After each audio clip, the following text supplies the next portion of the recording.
এই দুনিয়ার সুখ আনন্দকে নষ্ট করে দেয় বার্ধক্য। মানুষ বুড়ো হতে চায় না। দেখবেন যে দাড়ি যার একটু সাদা হয়ে গেছে কত ভাবে ওইটার একটু লুকিয়ে রাখার ট্রাই করে, আছে না নাই? হ্যাঁ, এটারে কলপ দেয়, এটার কেউ মেহেদি দেয়, এটারে কেউ কেটে কুটে। এই যে আমারও তো পাকতেছে এদিক দিয়ে, এ তো আজ থেকে 5 বছর আগেও তো কুচকুচে দাড়ি ছিল, চুল ছিল, রং ধরা যৌবন জং ধরে শেষ। এই তো জীবন, this is the circle of life. এটাই লাইফ। এই যে পাকতেছে এইখানে, এইখানে পাকতেছে, দিস ইজ লাইফ। তো মানুষ বুড়ো হতে চায় না। এখন দেখবেন যে অনেক শ্যাম্পু বেরোইছে, শ্যাম্পু অ্যান্টি এজিং শ্যাম্পু। কি এজিং?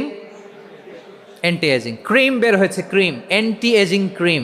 এটা বলে অ্যাট্রাকশন লাগায় আর কি, যে এটা মাখলে মানুষ আর বুড়ো হয় না, এই শ্যাম্পু দিলে মানুষ আর বুড়ো হয় না। ভারতের একজন ধনকুবের আছে, নাম শুনেছেন না? মুকেশ আম্বানি।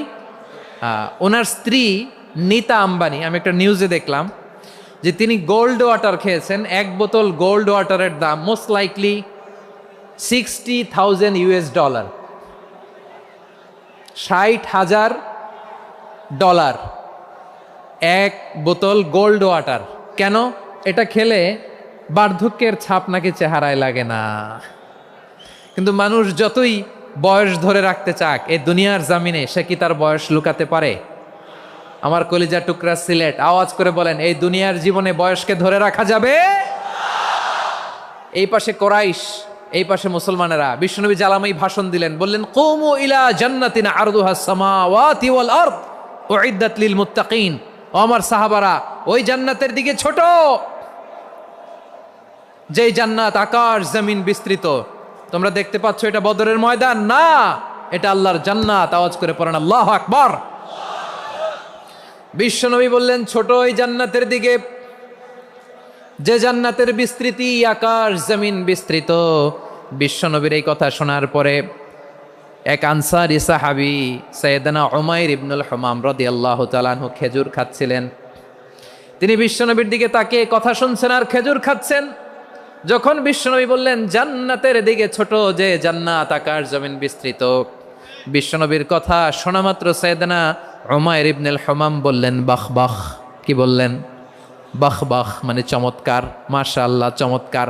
আমরা ইদানিংকালে চমৎকার কিছু দেখলে ইংরেজিতে বলে ফেলি না, ওয়াও ওয়াও, বাহ বাহ, মাশাআল্লাহ। বিশ্বনবী বললেন, মা ইয়াহমিলুকা আলা কওলিকা বাহ বাহ ইয়া উমাইর।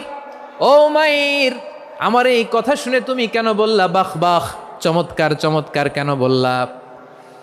সাইয়েদনা উমাইর ইবনে হুমাম রাদিয়াল্লাহু তাআলা আনহু বললেন, ইয়া রাসূলুল্লাহ, আপনার এই কথা শুনে আমি বড্ড খুশি হয়েছি, আর আমি প্রত্যাশা করছি আমি যদি ওই জান্নাতের মালিক হতে পারি তাহলে কতই না ভালো হতো। সুবহানাল্লাহ বলেন।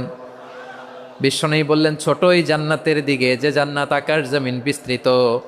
আপনার এই চমৎকার মুখনিসৃত কথা শুনে আমার হৃদয়ের মধ্যে জান্নাতি হওয়ার বাসনা জেগে উঠলো, এজন্য বলেছি বাহ বাহ, আমি যদি ওই জান্নাতে যেতে পারতাম কতই না ভালো হতো।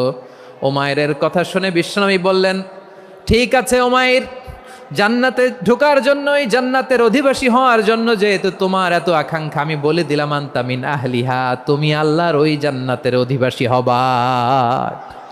যাও উমাইর, তুমি ওই জান্নাতের অধিবাসী, ওই জান্নাতে তুমি ঢুকবা, তুমি জান্নাতি। তার মানে সহজ কথায় তুমি জান্নাতি। সুবহানাল্লাহ বলেন।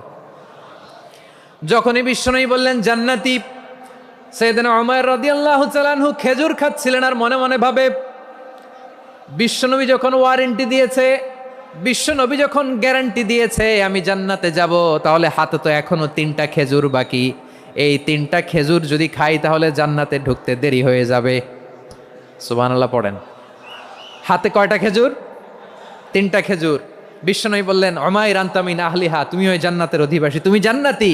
উমাইর চিন্তা করলেন, আমি জান্নাতি, নবীর মুখ দিয়ে যখন বেরোইছে ওই জান্নাতে তো আমার ঢুকতেই হবে, কিন্তু হাতে 3টা খেজুর খেয়ে যদি জেহাদের ময়দানে যাই তাহলে জান্নাতে যেতে তো দেরি হয়ে যাবে।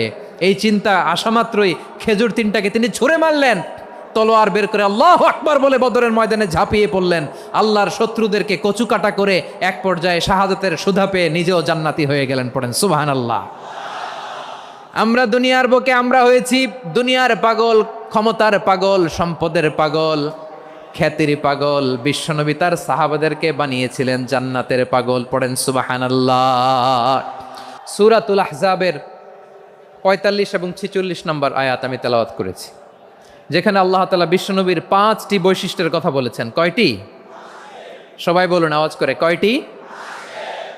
5টি বৈশিষ্ট্যের কথা আল্লাহ তাআলা এই আয়াত দুটিতে উল্লেখ করেছেন। বিশ্বনবী সাল্লাল্লাহু আলাইহি ইসলামের জীবনী, ওনার বায়োগ্রাফি নিয়ে কথা বলাটা দুষ্কর, কারণ এটার কোনো শেষ নাই, কুল নাই, কিনারা নাই, বিয়ন্ডলেস, বাউন্ডলেস, বটমলেস। সুবহানাল্লাহ বলেন। কারণ তিনি তো এমন নবী যিনি হ্যাঁ বললে এটা শরীয়তে হালাল হয়ে যায়। নবীর মুখ দিয়ে যদি বেরোয় হ্যাঁ, নাম, ইয়েস, তাহলে এটা হালাল। ঠিক কিনা বলেন?